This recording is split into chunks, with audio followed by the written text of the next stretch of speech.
अस्सलाम वालेकुम friends, welcome back to top smarties. Drama serial सजावार आखिरकार रज़ा और मुस्कान के लिए सब मान ही गए, ये रिश्ता तय पा ही गया।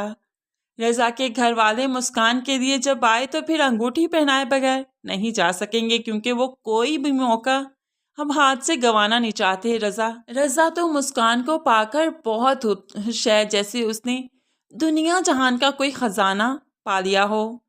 खुश क्यों ना हो, इतनी मुश्किल से मोहब्बत मिली, खुशी तो बनती है ना। दोनों को बाहर लॉन में अकेले बात करने का मौका भी मिलता है, तो ऐसे में अब मुस्कान रज़ा को अपने परिंदे दिखाती है कि उसे परिंदों का शौक है और वो परिंदों को रखती है। तो ऐसे में रज़ा उसका हाथ पकड़कर कहने लगा, और मुझे सिर्फ तुम्हारा शौक है, मैं सिर्फ तुमसे मोहब्बत करना चाहता हूँ। अब रज़ा की ऐसी बातें सुनकर मुस्कान भी मुस्कुराने लगती है, लेकिन फिर उसे जोर सा थप्पड़ भी मार देती है कि अभी इन चीज़ों के लिए बहुत वक्त बाकी है।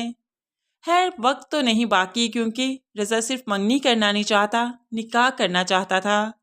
तो फिर दोनों का निकाह भी हो जाता है। आनन फानन मंगनी के बाद निकाह की रस्म भी अदा कर दी गई, जबकि मुस्कान के पेरेंट्स नहीं चाहते थे कि इतनी जल्दी ये निकाह हो जाए और रुखसती ना हो, क्योंकि वो लोग निकाह के हक में नहीं थे कि निकाह के बाद कोई मसले हो जाएं तो बहुत बात आगे तक जाती है। लेकिन रज़ा की ज़िद के आगे वो लोग कुछ ना कर पाए। अभी बेटी की रुखसती तो नहीं कर सकते थे, लेकिन फिर निकाह कर ही दिया। और उसके बाद जब निकाह की पिक्चर्स देखती है सुम्बुल, तो वो तो बहुत गुस्से में आ गई कि किचन में खड़ी तो चीज़ें उठाकर फेंकने लगी।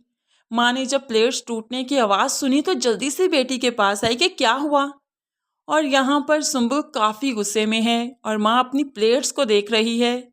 खैर, यहाँ पर सुम्बुल कुछ भी करती रहे, ये निकाह तो हो चुका है और निकाह के बाद दोनों की लव स्टोरी भी आगे चलने लगी है। मदीहा को ये सब कुछ देखकर अपनी हार महसूस हो रही है। अब उसे फील हो रहा है कि मदीहा ने तो कभी किसी से माफ़ी नहीं मांगी, तो और इन छोटे लोगों के सामने जाकर वो झुकी।